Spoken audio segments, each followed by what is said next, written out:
हमारी इस दुनिया की इतनी ज्यादा तरक्की और आधुनिकता के पीछे सबसे बड़ा योगदान बिजली का है। बिजली के बिना जैसे हम एक दिन भी सोच नहीं सकते। हमारे मोबाइल फोन से लेकर रोजमर्रा की जिंदगी में हर चीज बिजली पर निर्भर है। लेकिन क्या होगा अगर अचानक हमेशा के लिए हमारी पूरी दुनिया की बिजली चली जाए और बिजली कभी भी वापस न आए? सालों तक हमारी पूरी दुनिया भयानक अंधेरे में डूबी रहे। उसी के साथ अचानक इस आधुनिक दुनिया में बिजली न होने की वजह से हमारे चारों तरफ सब कुछ बिल्कुल उजड़ा हुआ पड़ा रहे। अलग अलग फैक्ट्री, दवाइयों की फैक्ट्री, बड़े बड़े डिजिटल शॉपिंग मॉल समेत सब कुछ, और ऐसे ही धीरे धीरे बर्बाद होता चला जाए हमारी पूरी दुनिया। तब क्या इंसान इस बिजली के बिना दुनिया में जिंदा रह पाएगा, या फिर दुनिया की हर चीज के साथ साथ इंसान भी खत्म हो जाएगा? यही हम देखेंगे आज की इस शानदार सर्वाइवल मूवी की कहानी में। तो चलिए घूम कर आते हैं बिजली के बिना एक बर्बाद हो चुकी दुनिया की कहानी से।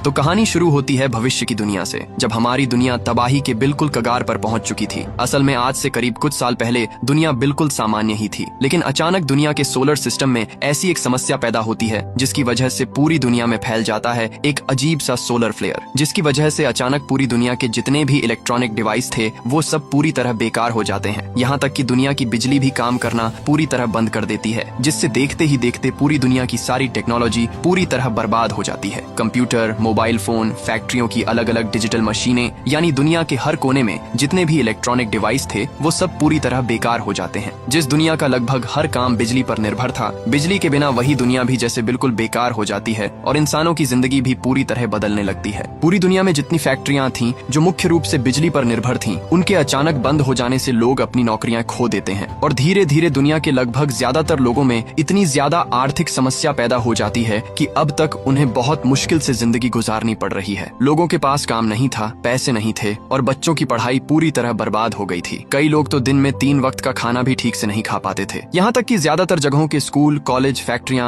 ऑफिस, कचहरी, ये सब बहुत समय से उजड़ी हुई हालत में पड़े रहने की वजह से पूरी दुनिया जैसे तबाही के कगार पर पहुंच जाती है। यहाँ तक कि इंसानों की दवाइयां बनाने वाली फैक्ट्रियां भी देखते ही देखते बंद हो जाती हैं। अब लगभग हर चीज पूरी तरह उजड़ी हुई हालत में पड़ी है और फिलहाल लोग अब बहुत मुश्किल से इस बर्बाद हो चुकी दुनिया में जिंदा रहने की कोशिश कर रहे हैं। उधर दुनिया के जितने बड़े बड़े और ताकतवर देश थे, उन देशों की सरकारें भी हर देश की ऐसी स्थिति को कंट्रोल नहीं कर पाती और अपनी ताकत छोड़कर चली जाती हैं। नतीजा यह होता है कि अब ज्यादातर देशों में कोई सरकार नहीं बची है, जिसकी वजह से दुनिया के अलग अलग इलाकों में जो अमीर लोग थे वो जैसे तैसे अपना अपना राज चला रहे हैं, क्योंकि उनके पास जमा थे कई बहुत ही एडवांस हथियार और उन हथियारों को चलाने के लिए ट्रेनिंग पाए हुए लोग भी उनके साथ थे। इस तरह कई लोगों ने दुनिया के अलग अलग इलाकों पर कब्जा जमा लिया, जिसकी वजह से धीरे धीरे बड़े बड़े शहरों में बहुत से लोग भूख से मरने लगते हैं। उसी के साथ अब दुनिया में दवाइयों की फैक्ट्रियां बंद हो जाने की वजह से कई मरीजों का इलाज करना संभव नहीं रहता। यहाँ तक कि हर एक अस्पताल उजड़ी हुई हालत में पड़ा था, जिसकी वजह से अलग अलग बीमारियों के कारण भी लोग मरने लगते हैं और मौजूदा दुनिया में पैसे की कोई खास कीमत नहीं रह गई थी। सिर्फ कुछ कीमती चीजों और अलग अलग हथियारों की ही अहमियत रह गई थी, जिनकी ताकत से ही अब लोग राज कर सकते थे। अब हम जैक नाम के एक शख्स को देखते हैं। असल में जब दुनिया बिल्कुल सामान्य थी, तभी जैक दुनिया का सबसे मशहूर ट्रेजर हंटर था। वो अपनी काम की कुशलता की वजह से बहुत ही कम समय में मशहूर हो गया था। दरअसल किसी भी तरह की पुरानी चीजें या हजारों साल पहले खोई हुई चीजें, वो दुनिया के किसी भी कोने में क्यों न हो, उन्हें ढूंढ निकालना उसके लिए कोई बड़ी बात नहीं थी। वो चीजें चाहे रेगिस्तान के नीचे हों या समुद्र में कितनी ही गहराई में क्यों न हो, उन्हें ढूंढ निकालना उसके लिए बहुत ही आम बात थी। जैक एक बहुत ताकतवर और आत्मसम्मान वाला इंसान भी था। वो किसी के अधीन रहना बिल्कुल पसंद नहीं करता था, इसलिए जब भी उसके पास किसी चीज को ढूंढने का काम आता, वो काम पूरा करके अपनी मेहनताना लेकर अपने तरीके से जिंदगी जीता था। उसकी अपनी जिंदगी में किसी का दखल उसे बिल्कुल पसंद नहीं था, इसलिए वो हमेशा अकेला ही रहता था। उसने अपनी पूरी जिंदगी में ऐसी ऐसी चीजें ढूंढ निकाली थीं जो असल में किसी और के लिए संभव नहीं थीं, इसलिए हर तरफ उसकी काफी इज्जत और नाम था। लेकिन दुनिया के तबाह होने के करीब 6 साल बीत चुके थे। अब बहुत कम लोग उसके बारे में जानते थे। अब हम जैक को इंग्लैंड के एक शहर में देखते हैं, जो अपनी एक बाइक पर सवार होकर किसी जगह की ओर जा रहा था। जैक असल में अभी भी एक ट्रेजर हंटर के तौर पर काम करता है और आज भी वो अपने ऐसे ही एक मिशन पर आया है। तो जैक यहाँ बहुत ही सावधानी से अपनी बाइक लेकर एक उजड़ी हुई बिल्डिंग के अंदर दाखिल होता है। इसके बाद वो सीधे उस बिल्डिंग की छत पर चला जाता है जहाँ से पूरा शहर दिखाई दे रहा था। कुछ देर बाद जैक उस बिल्डिंग से बाहर निकलकर उसके पास मौजूद एक होटल में दाखिल होता है, जो कभी बहुत ही लग्जरी होटल हुआ करता था, लेकिन अब ये उजड़ी हुई हालत में पड़ा है। जैक जैक तब अपने हाथ में एक छोटी सी टॉर्च लेकर सीढ़ियों से धीरे धीरे होटल के ऊपर की तरफ बढ़ता है, जहाँ एक बहुत बड़ी शेल्फ में कई तरह की किताबें रखी हुई थी। जैक तब उस बुक शेल्फ के पास जाकर चारों तरफ बहुत ध्यान से देखने लगता है और कुछ देर ऐसे ही चेक करने के बाद वो वहाँ एक छिपा हुआ दरवाजा ढूंढ लेता है। इसके बाद जैसे ही वो उस बुक शेल्फ को वहाँ से हटाता है तो सामने एक कमरा दिखाई देता है। जैक उस कमरे के बिल्कुल पास पहुँच जाता है। इसके बाद वो अपने पास मौजूद कुछ छोटे छोटे बमों की मदद से वहाँ लगे एक मजबूत स्टील के दरवाजे को तोड़ देता है। अब जैक थोड़ा आगे बढ़ने पर वहाँ एक लॉकर देखता है जिसके ऊपर अलग अलग तरह के अक्षरों के बटन लगे थे, यानी सही पासवर्ड डालने पर ही उस लॉकर को खोला जा सकता था। जैक तब अपने स्पेशल एक लाइट की मदद से वहाँ के अक्षरों को बहुत ध्यान से देखने लगता है और जिन अक्षरों पर इंसानों के उंगलियों के निशान दिखाई दे रहे थे वो उन्हें एक छोटे से कागज पर लिखने लगता है। फिर भी पासवर्ड पूरी तरह समझ में नहीं आ रहा था क्योंकि यहाँ अक्षर उलझे हुए थे, लेकिन जैक तो बहुत ही समझदार था, इसलिए वो बहुत ही कम समय में पासवर्ड को सही तरीके से सजा लेता है। इसके बाद जैसे ही वो लॉकर में पासवर्ड डालता है तो पता चलता है कि पासवर्ड बिल्कुल सही है, इसलिए जैक लॉकर खोलने में कामयाब हो जाता है। लेकिन जैसे ही लॉकर खुलता है तो वहाँ कोई सोना चांदी या पैसे नहीं थे, बल्कि वहाँ कुछ बहुत पुराने एल्बम रखे हुए थे। इसके बाद वो वहाँ एक ग्रामोफोन देखता है जिसे बिना बिजली के भी किसी दूसरे स्रोत से चलाया जा सकता था, इसलिए जैक तब उस ग्रामोफोन की मदद से उस एल्बम को वहीं प्ले कर देता है। उस एल्बम का नाम था पासवर्ड। तो जैसे ही ग्रामोफोन पर वो पासवर्ड गाना बजना शुरू होता है, ठीक उसी समय देखा जाता है कि उस गाने के असर से एक और लॉकर खुल जाता है। इसके बाद जैक उस लॉकर के अंदर से एक बहुत ही कीमती वायलिन निकालता है जो कभी दुनिया का सबसे महंगा वायलिन था। इसके बाद जैसे ही जैक उस वायलिन को लेकर वहाँ से जाने वाला होता है तभी वहाँ कुछ लोग पुलिस बनकर आ जाते हैं, लेकिन मौजूदा दुनिया में पुलिस की संख्या बहुत कम थी। तो उनमें से एक पुलिस ऑफिसर जैक से कहता है, हमें पता है कि तुम यहाँ चोरी करने आए हो, लेकिन हम तुम्हें गिरफ्तार नहीं करेंगे अगर तुम अपनी चोरी की हुई चीज यहीं छोड़कर चुपचाप चले जाओ। लेकिन जैक बहुत ही चालाक था। जैक तब उनसे कहता है, चोर मैं हूँ या तुम लोग क्या समझते हो? ऐसे पुलिस की वर्दी पहनकर चोरी करने आओगे और मुझे बेवकूफ बना दोगे? ये सब सुनकर वहाँ जो लोग पुलिस बनकर आए थे वो समझ जाते हैं कि जैक उन्हें पहचान चुका है, यानी वो असल में चोरों का ही एक गैंग थे। अब यहाँ दिखाया जाता है कि जैक उनके ऊपर हमला करने से पहले ही वो उल्टा जैक पर तुरंत हमला कर देते हैं, लेकिन जैक के पास बहुत ही एडवांस बंदूक थी और उसे चलाने में वो बहुत माहिर था, इसलिए वो उन पर लगातार गोलियां चलाना शुरू कर देता है। लेकिन वो चोरों का गैंग बहुत जल्दी एक जगह से दूसरी जगह मूव कर सकता था, इसलिए जैक की बंदूक की गोली बहुत जल्दी खत्म हो जाती है। जैक तब बंदूक को छोड़कर अपने हाथों से लड़ाई करने लगता है। उसके शरीर में इतनी शक्ति थी कि वो अकेले ही उनके लिए काफी था, यहाँ तक कि वे सभी एक साथ होकर भी जैक को कोई नुकसान नहीं पहुंचा पा रहे थे। इसके बाद जब एक और चोर जैक के पीछे से हमला करने ही वाला था तभी जैक इसे समझकर पीछे की ओर ब्लेड फेंक देता है, जिसकी वजह से वो चोर वहीं खत्म हो जाता है। अब वहाँ बाकी बचा था चोरों के गैंग का लीडर। तो जब जैक उस लीडर की तरफ भी अपना एक ब्लेड फेंकता है तो वह लीडर अपने हाथ से ब्लेड को पकड़ लेता है और तभी देखा जाता है कि उस ब्लेड के अंदर एक बम फट जाता है जिससे वह लीडर वहीं मर जाता है। जैक अकेले ही इतने बड़े चोरों के गैंग को खत्म कर देता है। इसके बाद जैक उस होटल से बाहर निकलता है और अपनी बाइक लेकर सीधे एक बहुत बड़ी बिल्डिंग के पास पहुंचता है जो अब एक फैक्ट्री थी और वहाँ के दरवाजे के सामने कई गार्ड मिलकर पहरा दे रहे थे। असल में यह जगह एक बहुत अमीर व्यक्ति की थी जिसका शौक था कि वह बहुत कीमती और पुरानी चीजें अपने पास रखता, इसीलिए उसने जैक को हायर करके वायलिन को लेने का मिशन भेजा था। तो जैक तब वायलिन लेकर अंदर जाता है और वहाँ के एक असिस्टेंट के हाथ वायलिन सौंप देता है। इसके बाद असिस्टेंट जैक से कहता है कि अगस्ता के जरिए एक और महत्वपूर्ण काम करवाना चाहता है और जैक तब उसके पास यह जानना चाहता है कि अगस्ता उसे बाद में कौन सा काम देना चाहता है। असिस्टेंट फिर उसे अपना काम बताता है, लेकिन जैक तुरंत मना कर देता है क्योंकि इस काम को करने के लिए उसे ऐसे एक समुद्र के किनारे जाना होगा जो कि दूसरे देश में स्थित था। अगर यह सामान्य दुनिया होती तो वो किसी भी तरह ये काम कर देता, लेकिन अब दुनिया ऐसी हालत में थी कि उनके पास इस बारे में कोई जानकारी नहीं थी कि दूसरे देशों की स्थिति कैसी है और यहाँ तक कि वह शहर या देश अभी भी मौजूद है या नहीं। इसलिए जैक इतना जोखिम लेकर यह काम करना नहीं चाहता था। इसके बाद असिस्टेंट अगस्त के पास जाकर बताता है कि जैक अपनी अगली मिशन बिल्कुल भी नहीं करना चाहता क्योंकि इसमें उसकी जिंदगी के लिए खतरा है। ये सुनकर अगस्त कुछ गुस्से में आ जाता है। वह तब अपने असिस्टेंट से कहता है कि किसी भी तरह जैक को ऐसा ऑफर देना जिसे जैक कभी इनकार नहीं कर सके।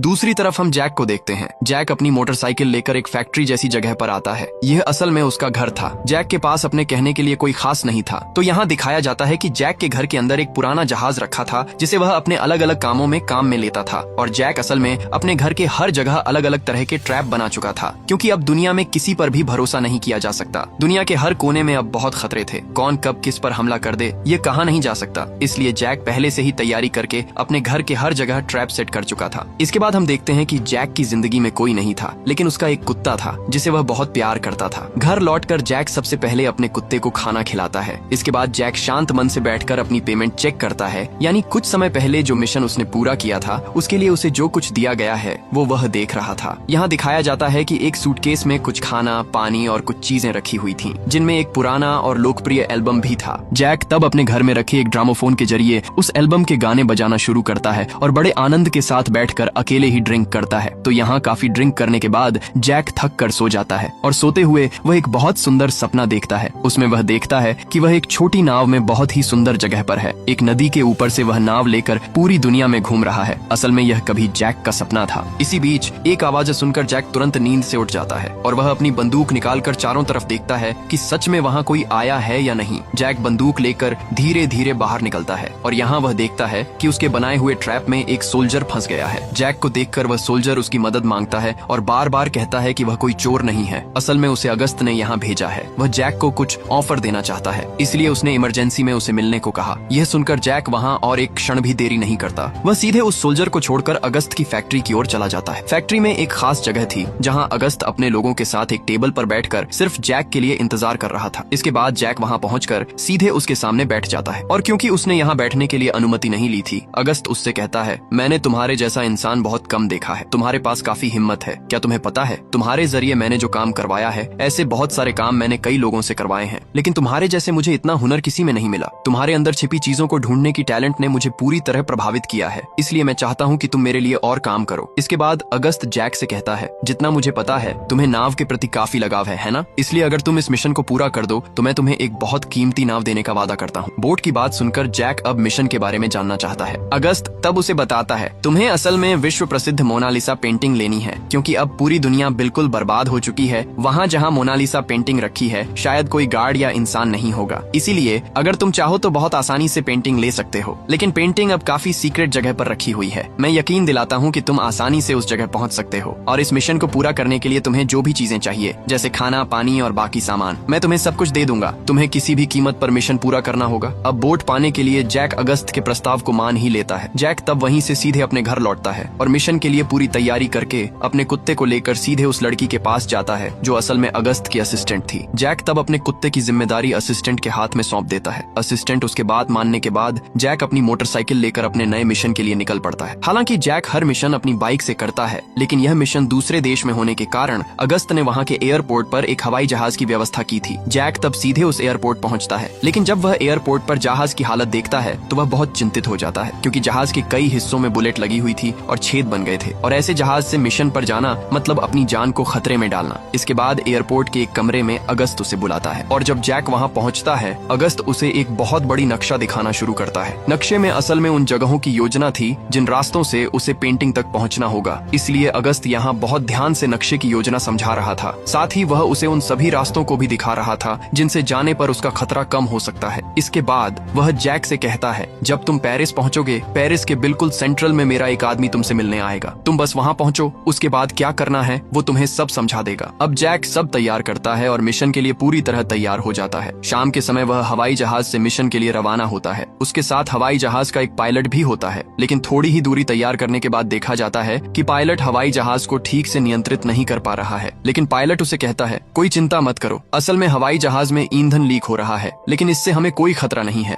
थोड़ी दूरी तय करने के बाद हमें सिर्फ पैराशूट से कूदना होगा। हवाई जहाज से हम आगे नहीं बढ़ सकते। लेकिन ऐसी स्थिति देखकर जैक बहुत डर जाता है और वह जल्दी से पैराशूट पहनते हुए कहता है, मैंने अपनी जिंदगी में कभी पैराशूट का इस्तेमाल नहीं किया, इसे कैसे इस्तेमाल किया जाता है? लेकिन पायलट हमेशा शांत रहता है। वह जैक से कहता है, पैराशूट पहनने से डरने की कोई बात नहीं, हमें बस सही पोजीशन से कूदना है। तो जब मैं तुम्हें कूदने के लिए कहूंगा उसी समय पैराशूट काम करेगा। अब जैक वहाँ बैठकर अपने आदेश का इंतजार करता है ताकि उसे कहते ही तुरंत कूदना पड़े। इसके बाद जैक देखता है कि कुछ सोल्जर वहाँ गोली चला रहे हैं। असल में उन पर ही गोलियां चल रही हैं। शायद वे एक ऐसी रेस्ट्रिक्टेड एरिया में पहुंच गए हैं जहां गार्ड उस जगह की सुरक्षा कर रहे हैं और उन्हें अपराधी समझकर शूट किया जा रहा है। इसी बीच पायलट किसी तरह हवाई जहाज को वहां से आगे ले जाता है और वह जैक से कहता है, असल में हमें अपना प्लान थोड़ा बदलना होगा। हम थोड़ी दूरी के बाद कूदना चाहते थे, लेकिन अब हमें इसे थोड़ा पहले करना पड़ेगा, वरना इस हमले में हम मर सकते हैं। यह सुनकर जैक हवाई जहाज के दरवाजे की ओर जाता है और जैसे ही पायलट उसे कूदने के लिए कहता है, वह बहुत हिम्मत करके कूद जाता है और बहुत ही कम समय में नीचे सुरक्षित लैंड कर लेता है। लेकिन लैंड करने के थोड़ी ही देर बाद जैक समझ जाता है कि वह जहां लैंड हुआ है वह कोई सामान्य जगह नहीं थी, क्योंकि जहां भी जैक की नजर जाती थी वहां सिर्फ आग जल रही थी। इसके बाद जैक थोड़ी दूरी आगे बढ़ता है और सामने देखता है कि कुछ लोगों को मारकर लटकाया गया है। असल में इस जगह पर एक अमीर व्यक्ति शासन कर रहा था, लेकिन आम लोग उसका विरोध कर रहे थे, जिसकी वजह से वह अपनी ताकत का इस्तेमाल करके इस तरह लोगों को मार रहा था। ये सब देखकर जैक को बहुत बुरा लगता है। इसके बाद जैक धीरे धीरे आगे बढ़कर उस जगह से बाहर निकलने की कोशिश करता है, लेकिन तभी देखा जाता है कि एक दीवार टूटकर एक बहुत बड़ा टैंक उसकी तरफ आ जाता है और वह टैंक जैक को मारने के लिए पूरी तरह तैयार था। फिर जैसे ही टैंक जैक पर हमला करने वाला होता है तभी एक मिसाइल गिरती है और टैंक वहीं रुक जाता है। कुछ समय बाद देखा जाता है कि वहां आंदोलन कर रहे कई लोग आते हैं और वे सीधे टैंक पर चढ़कर उसके ढक्कन को खोल देते हैं। इसके बाद वे ग्रेनेड से हमला करना शुरू करते हैं, जिससे टैंक के अंदर मौजूद सारे सोल्जर मर जाते हैं। दूसरी तरफ हम वॉलकॉप नामक एक व्यक्ति को देखते हैं। असल में इस पूरे शहर पर अब वह राज कर रहा था। वॉलकॉप बहुत ही डरावना और खतरनाक इंसान था। लोगों की जान उसके लिए कोई महत्व नहीं रखती थी। वॉलकॉप का एक करीबी आदमी भी था जो उसका राइट हैंड था। उसका नाम था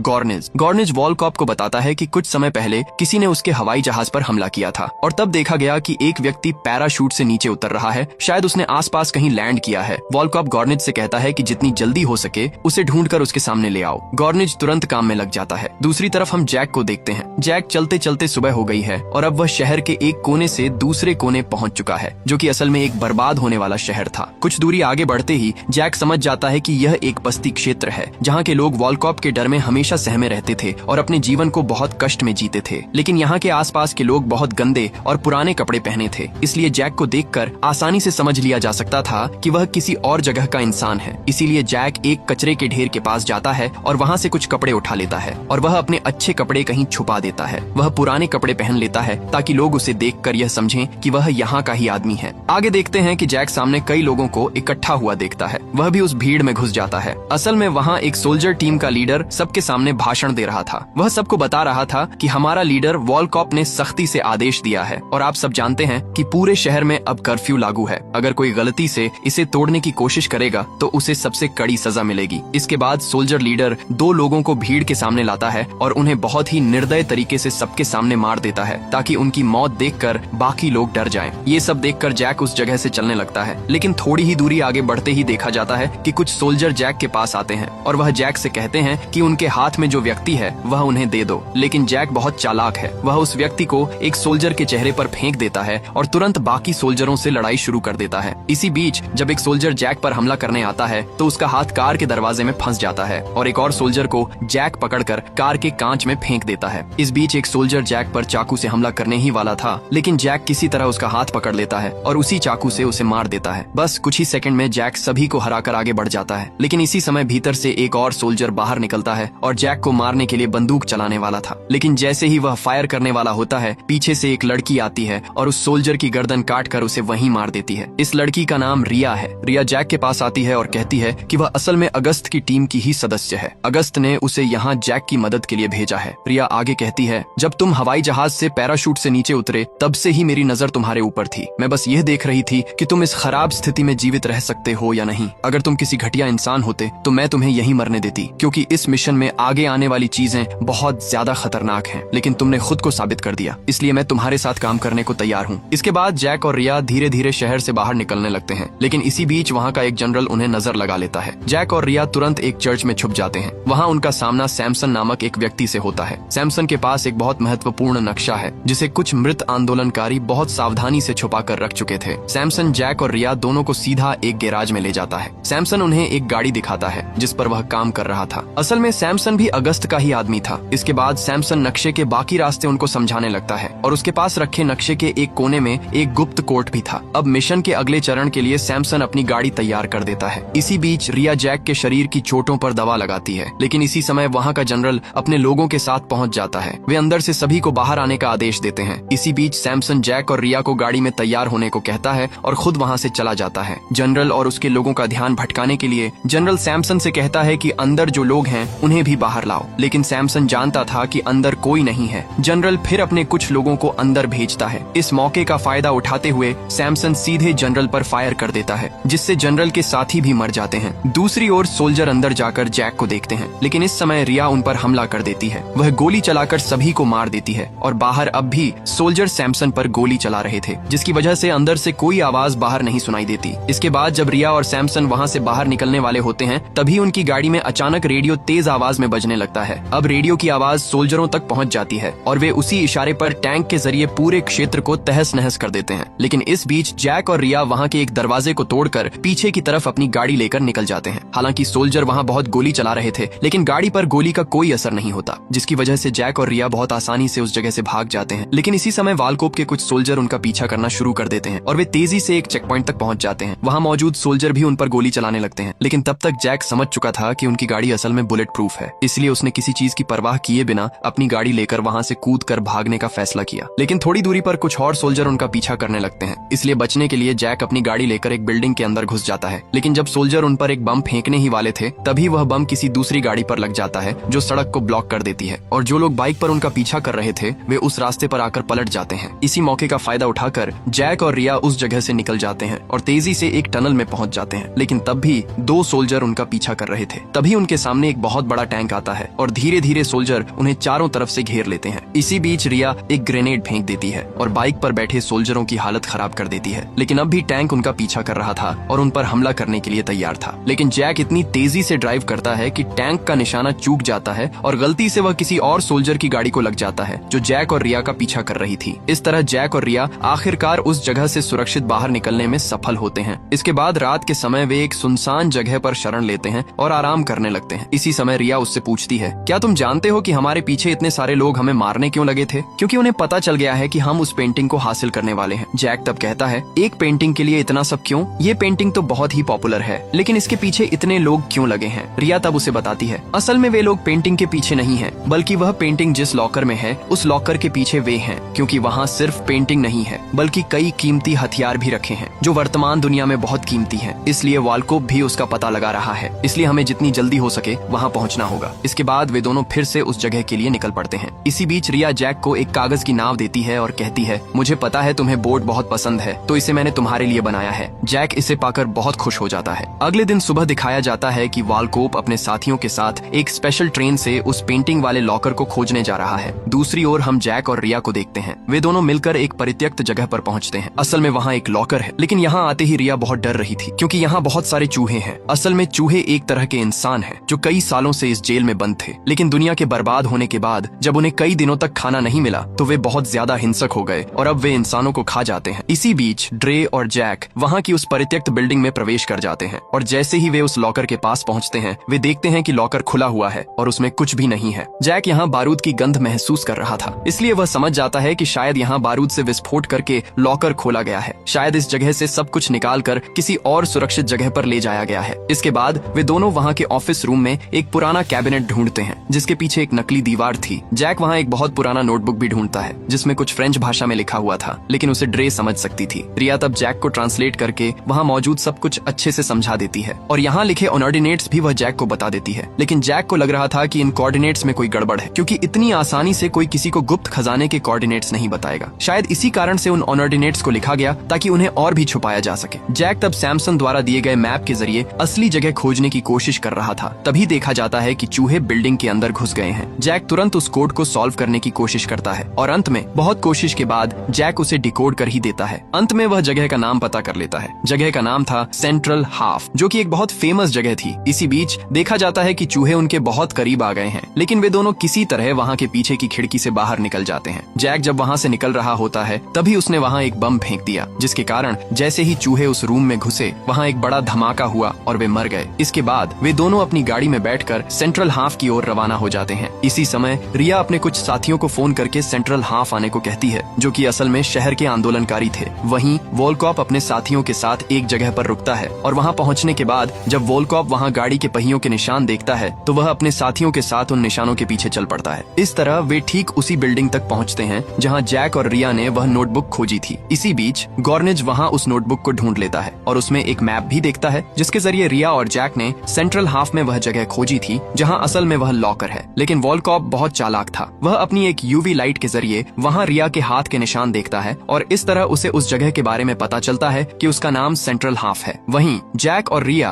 किसी तरह सेंट्रल हाफ तक पहुंच जाते हैं। फिर वे दोनों मिलकर वहां का एक दरवाजा खोलते हैं और किसी तरह उस जगह के अंदर प्रवेश कर जाते हैं। कुछ समय बाद वे दोनों मिलकर एक बिल्डिंग में पहुंच जाते हैं, लेकिन वहां पहुंचकर वे थोड़े हैरान हो जाते हैं क्योंकि यहाँ किसी तरह की सुरक्षा नहीं थी। यहाँ तक कि जब वे बिल्डिंग के अंदर जाते हैं तो वे वहाँ कई चलती हुई मशीनें देखते हैं, लेकिन इतनी बड़ी बड़ी मशीनें देखकर जैक और रिया पूरी तरह चौंक जाते हैं क्योंकि ऐसी मशीनें बिना बिजली के किसी भी हाल में नहीं चल सकती थीं। लेकिन जैक सोचता है कि ये शायद सोलर पैनल से चल रही हैं। इसी बीच वे वहाँ अजीब सी आवाजें सुनते हैं। रिया वहाँ की ब्लूप्रिंट चेक करती है और देखती है कि यह आवाज असल में वहाँ मौजूद वॉल्ट के एयर सिस्टम से आ रही है, यानी वह गुप्त जगह असल में एक वॉल्ट है जहाँ उनके जरूरी सामान रखे हुए हैं। लेकिन इस आवाज के कारण जैक और रिया समझ जाते हैं कि वॉल्ट अभी भी पूरी तरह सुरक्षित है और किसी ने इसे अभी तक नहीं खोला। जैक तब मैप देखकर प्लान बनाता है। वह कहता है कि हवा पाइप के माध्यम से अंदर जा रही है और इसी पाइप से वे वॉल्ट के अंदर जाने की कोशिश करेंगे। लेकिन उस पाइप के बीच में फिर एक बहुत बड़ी पंखी थी। तब जैक कहता है कि वह सोलर पैनल ढूंढने की कोशिश करेगा क्योंकि उसे बंद कर देने से पंखियां रुक जाएंगी। और जैक जैसे ही पाइप के पास पहुंचता है वह वहां एक बहुत लंबी रस्सी देखता है। वह तब उस रस्सी को एक दीवार के साथ मजबूती से बांध देता है। फिर जैक अपने बैग का इस्तेमाल करके एक सेफ्टी बेल्ट बनाता है। अब जैक उस रस्सी के माध्यम से धीरे धीरे वहां के सुरंग के जरिए नीचे उतर रहा था। जैसे ही जैक पंखी के बिल्कुल पास पहुंचता है वह देखता है कि पंखी अभी भी चल रही है, इसीलिए वह इंतजार कर रहा था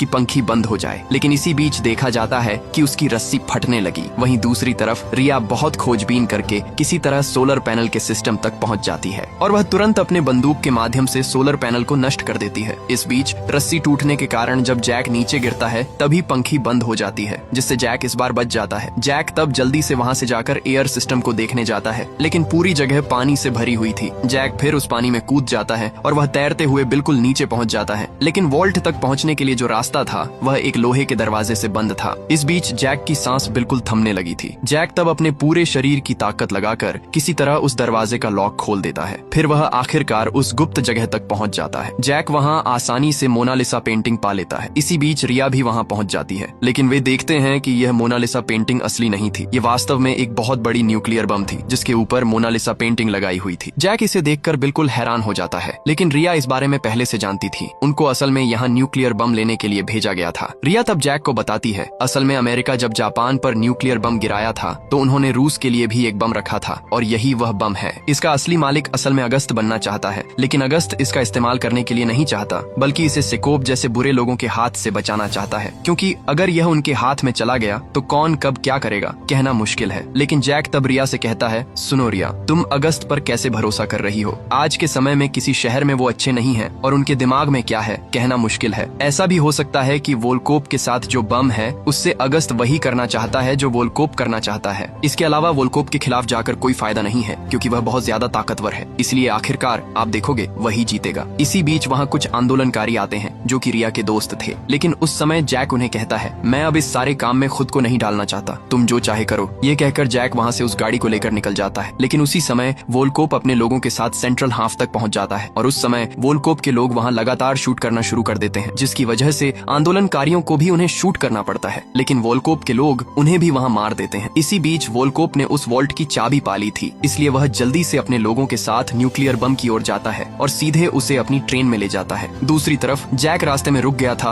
और वहाँ वह उस छोटी नाव को देख रहा था जो असल में रिया ने उसे दी थी। इसे देखकर जैक को बहुत बुरा लगा, इसलिए उसने अपना फैसला बदलकर फिर से वहाँ लौटने का फैसला किया और वहाँ वह कई लोगों के शव पड़े हुए देखता है। वह तब पागलों की तरह रिया को ढूंढने लगता है और सौभाग्यवश रिया अभी भी जिंदा थी। रिया तब जैक से कहती है, तुम बिल्कुल सही थे, हम जो कुछ भी करें अंत में वोल्कोप ही जीतेगा। लेकिन जैक तब रिया को भरोसा दिलाते हुए कहता है, तुम बिल्कुल चिंता मत करो, मैं किसी भी हाल में वोल्कोप को जीतने नहीं दूंगा, जरूरत पड़े तो मैं वोल्कोप की पूरी ट्रेन ही उड़ा दूंगा। फिर वे दोनों मिलकर कई बम अलग अलग जगहों पर लगाते हैं। ये बम असल में ड्रे और जैक के बैग में ही थे। वे अपनी सुरक्षा के लिए इन्हें अपने साथ रखे थे। इसी बीच जैक तब ड्रे के साथ बाहर निकलता है और कुछ ही समय में वह पूरा बिल्डिंग पूरी तरह नष्ट हो जाता है जहां असल में न्यूक्लियर बम था। अब शाम के समय देखा जाता है कि अंधेरे के कारण वोल्कोप की ट्रेन बहुत धीरे चल रही थी, लेकिन वोल्कोप यहाँ बहुत गुस्से में आकर वहाँ के कंडक्टर को गोली मार देता है। फिर देखा जाता है कि ट्रेन अब बहुत तेजी से चलने लगती है। फिर ट्रेन बहुत जल्दी एक पुल के पास पहुँचती है जहाँ जैक इंतजार कर रहा था। वह मौके का फायदा उठाकर पुल से सीधे ट्रेन पर कूद जाता है फिर वह ट्रेन का दरवाजा खोलता है और वहाँ ग्रेनेड फेंकता है, जिससे वहाँ कुछ गार्ड मर जाते हैं। इसके बाद वह एक आदमी से बंदूक छीनता है और बाकियों को भी वहाँ गोली मारता रहता है। इसी बीच गोलीबारी की आवाज सुनकर ग्निज वहाँ आता है। ग्निज बहुत ज्यादा ताकतवर था, इसलिए उनके बीच बहुत बड़ी लड़ाई होती है। एक समय ग्निज जैक को इतनी जोर से लात मारता है कि जैक सीधे उस न्यूक्लियर बम के पास गिर जाता है। इसी बीच ग्निज फिर से जैक को मारने आता है, लेकिन उस समय वहाँ वोल्कोप पहुँच जाता है और वह जैक को देखते ही उस पर गोली चलाना शुरू कर देता है। लेकिन जैक चालाकी दिखाते हुए ग्निज को अपने सामने रख देता है, जिससे गोली लगने पर ग्निज वहीं मर जाता है। फिर जैक मौके का फायदा उठाकर वोल्कोप पर हमला करता है। जैक कुछ कंपास की मदद से वोल्कोप के हाथ में छेद कर देता है और वहाँ से वह चाबी छीन लेता है। असल में यह चाबी न्यूक्लियर बम को एक्टिव करने की चाबी थी। दूसरी तरफ हम ड्रिया को देखते हैं। रिया जैक की बात के अनुसार एक निश्चित जगह पर कई बम सेट कर रही थी। फिर देखा जाता है कि यह एक और पुल था। जब वह ट्रेन पुल के बिल्कुल पास पहुँचती है,